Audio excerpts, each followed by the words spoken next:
30 aprile 1950.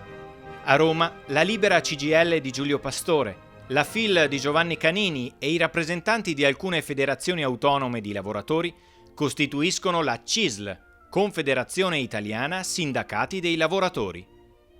Il giorno dopo, il 1 maggio, al Teatro Adriano un'assemblea di 1000 delegati festeggia la nascita del sindacato libero ed autonomo.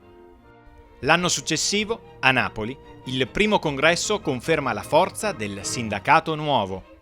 In Veneto, le idee della CISL trovano terreno fertile nel mondo del lavoro.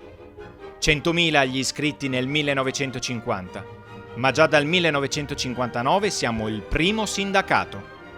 70 anni fa, la CISL rappresentò l'idea di un sindacalismo fondato sulla solidarietà, sulla responsabilità e sulla partecipazione dei lavoratori. Gli stessi valori che confermano ancora oggi la nostra azione, anche in Veneto, con la forza di 411.374 soci, nati in 172 diversi paesi del mondo, di 6.500 delegati aziendali e di 500 attivisti della FNP. Siamo la più grande organizzazione sociale del Veneto. Buon 70° CISL! E un augurio a tutti i cislini.